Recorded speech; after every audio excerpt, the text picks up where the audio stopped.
Novo Nordisk is down 40% from its all-time high. It's currently trading at a PE of 26 when its peer Eli Lilly is somewhere in the 50s, 60s, and it was there not so long ago. Also, one of the superstars of the GLP-1 weight loss drugs with an expected growth of 20% going forward. Isn't a good opportunity currently at the current price after the big drop in its price? Or maybe there is a good reason that the price is so down. I set out to check, and this is my opinion. So hello everyone, this video is going to be about Novo Nordisk, and I actually don't know how I even got to research this stock. I'm usually very disciplined about the stocks I choose to do a deeper dive on because it does take a lot of time, and I'm trying to be very mindful. And hi, if you're new to this channel, I'm Alex. I'm a retail investor, and I'm currently focusing on a dividend strategy where I buy dividend stocks which yield above 2.5. I strive for 3 and above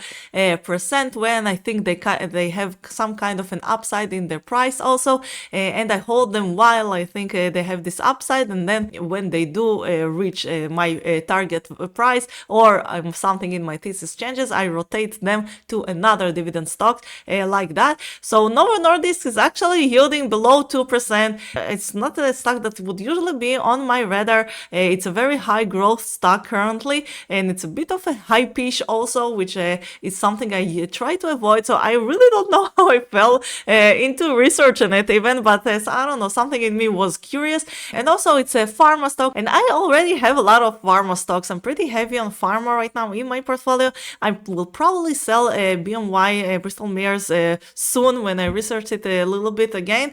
But still, even after that, I'm gonna have a few pharma stocks already. And currently, obviously, there are some political risks with them also, specifically in the United States with the new administration. So, even without that, I don't want to be too heavy in one sector also. So really, I don't know how I got to research it, but fine, we're here. Yeah, so this one is going to be about Novo Nordisk. So Novo Nordisk, this is the fast growth graph. We can see it has been growing its earnings nicely for many years up until recently when it struck gold with the GLP-1 drugs.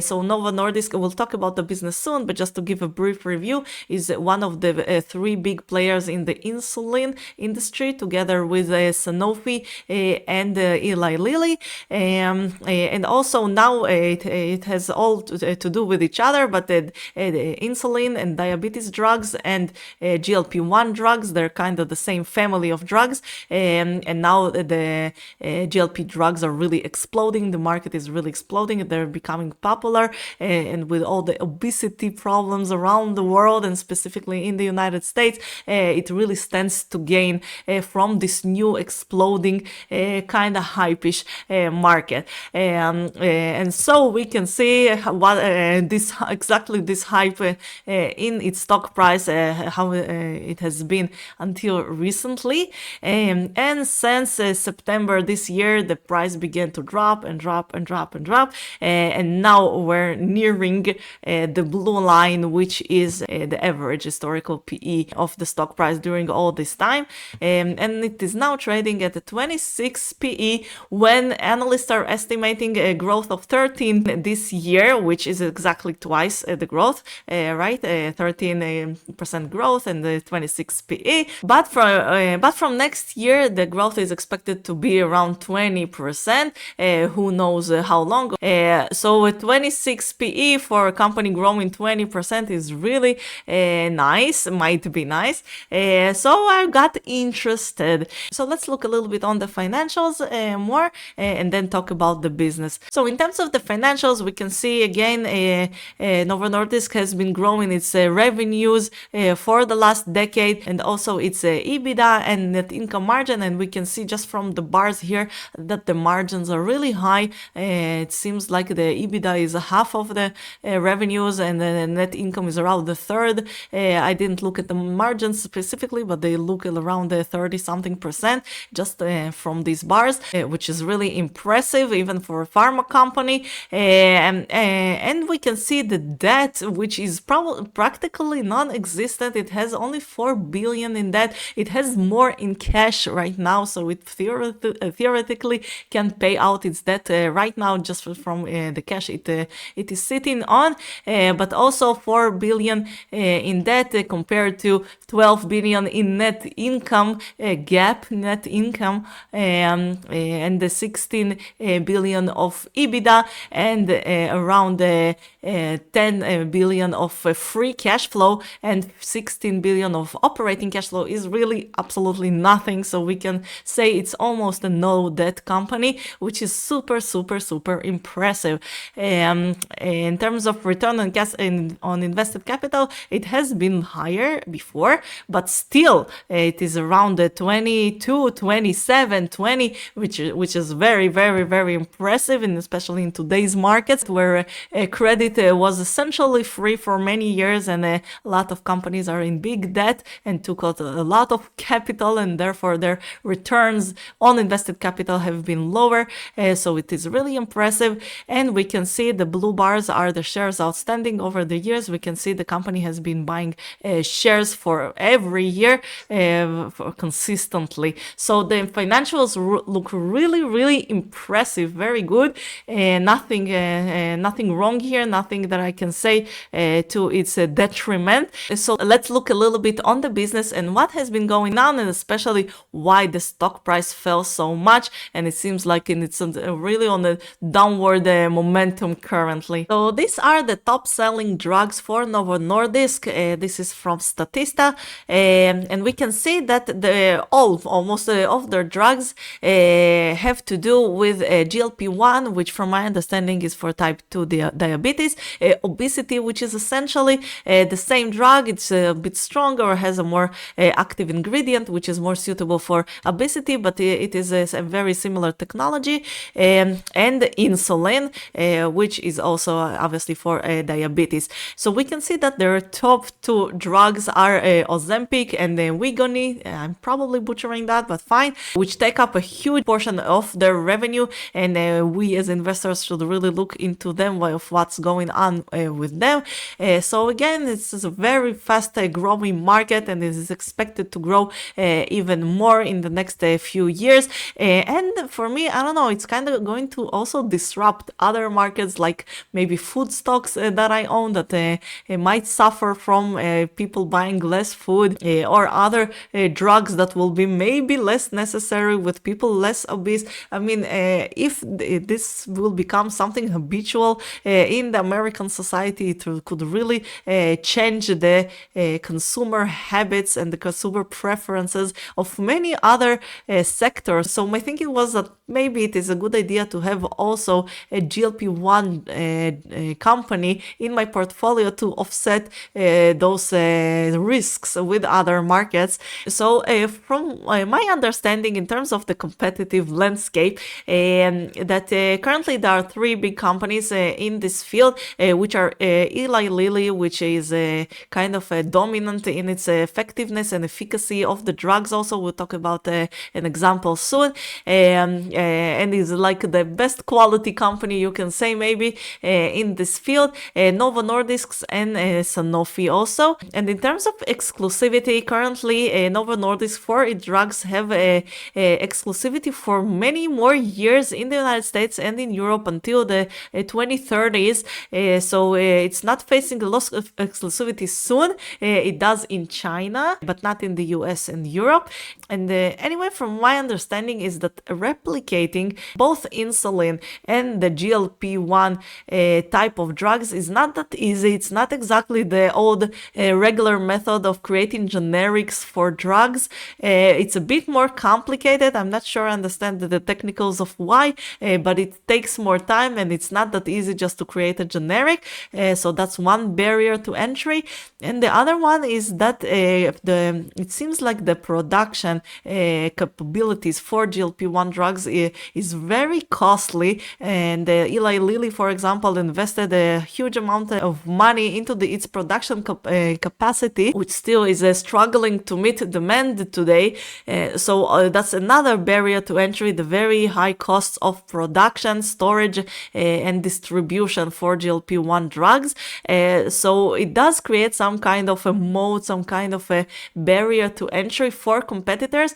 But having said that, obviously all all the pharma companies are eyeing the GLP-1 gold mine and want to have a piece of this cake, and they are all developing their own version, but it will anyway take time. Currently, there are no drugs that are already set for approval. It will take at least a few years until new GLP-1 drugs will be available in the market. But what will happen when they do? It's very hard to predict, because some say that there will be room for many different drugs from many different companies, because the market is so big and every drug will offer something else might be suitable for different cases, which might be the case. Or there might be in a few years a new GLP-1 drug that is much more effective and they will be like objectively better, which could really disrupt Novo Nordisk's business and this high growth and very lucrative business that it is currently in. But of course, Novo Nordisk is also working on its own better version. It's going to improve it all the time. So it's definitely going to be competitive, maybe not for the next few years, while Eli Lilly and Novo Nordisk and Sanofi are still not meeting demand even. But in a few years, they will meet the demand, and there will be new drugs also. And it's a very new market. It is still evolving and developing, and we don't know where it will be in terms of technology. It's kind of almost like high-tech technology characteristics to this market, where it's gonna change. It takes much more time than technology to get through all the phases and approvals, but eventually there will be more competitors, and we don't know where Novo Nordisk will find itself in the competitive landscape of GLP-1 drugs. So that's in terms of the competitive landscape. So all that is nothing new, and the investors always knew that. So what exactly happened here during the last few months that the stock went down 40%?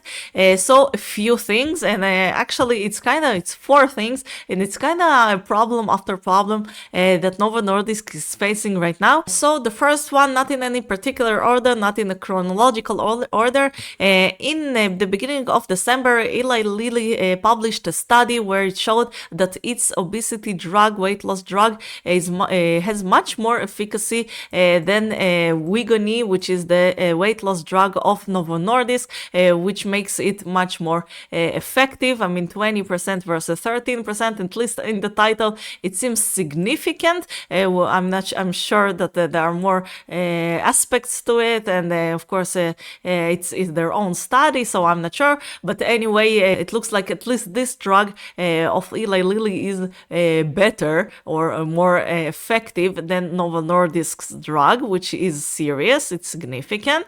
The third thing that is driving the stock price down, and as some of you who already know me probably guess that I'm saving the best for last. Next reason will be the really serious and more deep one.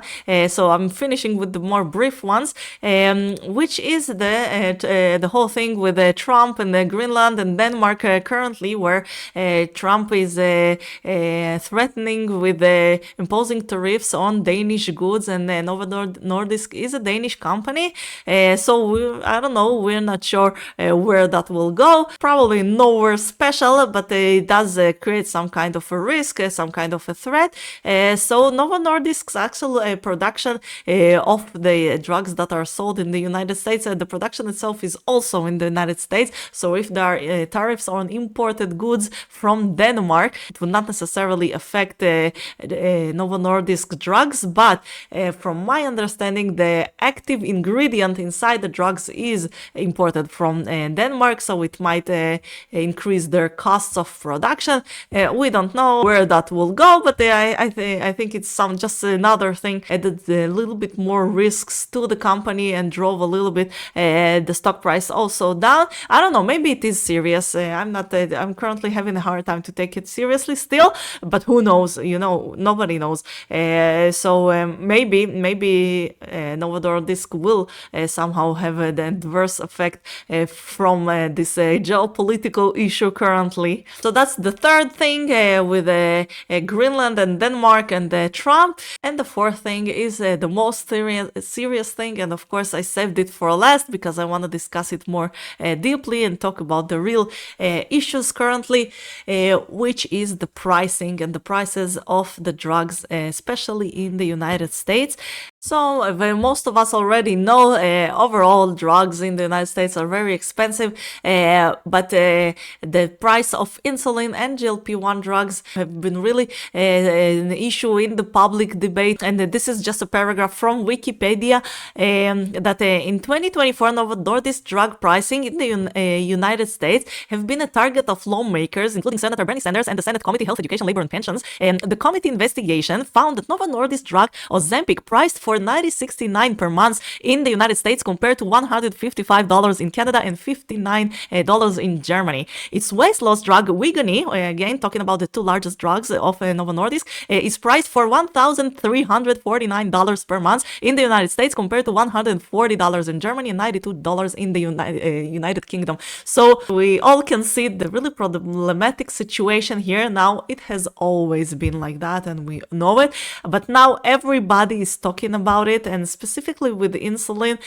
which a lot of Americans use, and it's a life-supporting drug, and it's something that is chronic for the whole life, and you need to use it every day. It is something that really is currently kind of under fire. So lately there have been a few initiatives by different authorities to lower the prices of GLP-1 drugs and of insulin. So one of the big things is just 2 weeks ago, Novo Nordisk dives after the Inflation Reduction Act included in Novo Nordisk's Wegovy in the price cuts that it is planning, and it is targeting different diabetes drugs, currently 15 drugs from Pfizer, from Teva, from Merck, and also from Novo Nordisk. So there are a few initiatives that will kind of force Novo Nordisk and Eli Lilly and Sanofi to reduce their prices for insulin mainly,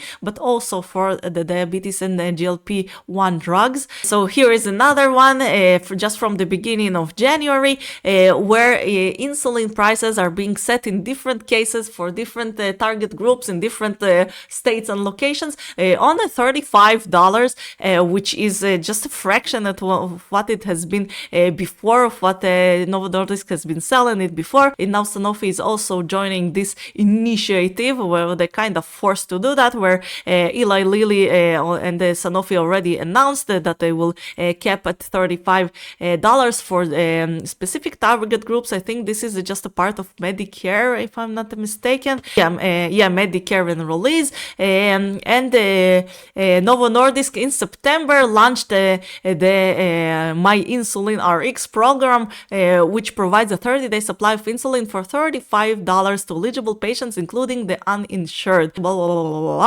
And no more than $99. Well, before it was much more than $99. So the prices are being cut kind of by force for Novo Nordisk, for insulin and the diabetes and the GLP-1 drugs. Again, just to show how much this issue has been under fire lately and how many different initiatives there are to lower the prices of the drugs of Novo Nordisk. So in Minnesota, there was a settlement in a lawsuit that eventually essentially kept the for Minnesotans the insulin also $35. Again, I think it might be for a kind of a subgroup of people. Minnesotans living with diabetes were paying about $6,000 a year on average for insulin, but that cost is now dropping to around $600. So I'm really happy for Minnesotans, especially for diabetic Minnesotans, but we need to think, what does it mean for Novo Nordisk, where essentially all its drugs are coming under serious scrutiny in terms of their pricing in the United States, which is their biggest market, not only in the volume, but obviously also in revenue with the high prices. And that's might be only the beginning, because now the new administration with Trump and Kennedy are gonna probably target, that's what they're promising, we don't know, it's a huge risk, but they're gonna target overall big pharma companies and the prices of drugs for Americans, which I'm not saying I'm against. I'm not here to talk about politics. I'm just saying that for Novo Nordisk, this is a serious risk. And for me, it's actually, I don't know, maybe the old Alex would try to understand how much that is that in numbers, like to calculate, like to see the revenues from specific drugs or from specific segments of the company in the United States, understand the price differences, try to calculate how much material that could be, but the new Alex is not gonna do that. Overall, it seems like there is still a way to go down maybe for Novo Nordisk, because when prices are being cut, they're obviously the beautiful margins we have seen in the beginning of this video are not gonna be sustainable anymore, and we don't know what will be. Again, maybe we can calculate it a little bit and take an educated guess, or very roughly, but I'm not gonna do that. I just understand the idea that on one hand there is the very high growth in the volumes, in the usage of GLP-1 drugs, but on the other hand the prices will be slashed for the GLP-1 drugs and for the other older drugs of Novo Nordisk, and we don't know even which effect is gonna be stronger, which will be the timing of the reduction of the prices, and how that will affect overall the growth of Novo Nordisk and the margins and the profits also. So even if the growth continues, the margins will probably be lower. So I think it's wise currently. I mean, it's very tempting. Again, a very high quality company. I'm gonna return to fast graphs to give my conclusions. Very high quality company, but currently I think the wise thing to do is to wait a little bit longer to let the dust settle a little bit. Of course, then it might be too late to buy into the company, but for this price currently, I mean, it's still pretty expensive. It's still a pharma company trading at 26 PE, and we don't know if that growth in earnings will materialize because of the changes in the pricing of Novo Nordisk drugs, the GLP-1s and the older ones. So yes, this growth is kind of reflective of the huge growth in the GLP-1 market, and it is there. And again, there are also some risks with once new companies begin to announce their own GLP-1 drugs, it might drive the price of Novo Nordisk even more down. And once the material effect of the price changes, which we already see in the stock price, will take maybe even more. I don't know. I think, again, it's tempting. It's a good company, a safe dividend. It will probably do well in the future, but specifically where the price will go and where the earnings will go in the next few years, it's a huge unknown. I think the selling off in the stock price really reflects the big risks that are currently with this company. And for me, I don't know. I'm looking for something safer. If someone wants to take a bet at this price, I get it. I can completely get it. I understand it. For me, I'm looking for something a little bit more safe, more known currently. So it's not exactly for me. But I will be following. It's very curious, very interesting. Maybe if it goes down even more, which I think it might, and be closer to that 17 multiple, maybe, I don't know, 19, 20 multiple, then I will be more interested, and probably might at that point allocate at least a small position to it. But right now, still not. I'm gonna wait a little bit more to see where things will settle, especially with the pricing, but maybe also with the whole issue with the efficacy of the drugs. They're very new, and the new also, I didn't talk about that because I think for whoever is following me, it's already kind of beginning to be obvious. That's what I think. But the GLP-1 market is very, very new. It might change. It might go through a few revolutions in the next years, and there might be some kind of news, some kind of side effects, some kind of something that will completely change the way people look at those drugs. And I think this is also a kind of a risk because it's very, very, very new. And for me, currently, I'm looking to invest more in older businesses which have proven track record. So when I say track record, I don't only mean this track record of stable earnings. I also mean that the business model and the product have sustained over time and proved themselves that they have a continuous demand and they are not something temporary. And we don't know. There might be a case where in a few years the GLP-1 drug craze will kind of subside from whatever reason. So that's also a risk I'm having in my mind. I didn't mention it. Maybe I kind of implied to it when I said it was hypish, but that's what I meant. So I'm gonna wait a little bit for with Novo Nordisk. Again, very high quality company. Still not at the price I would be interested to buy. Maybe a little bit lower. Considering all the risks that are currently with the company. So if it goes down even more, and I will consider it, I will obviously make an update video about it, especially if I decide to buy it, and we'll let you guys know. So that's it about Novo Nordisk for today, and I'll see you in the next one. Bye bye.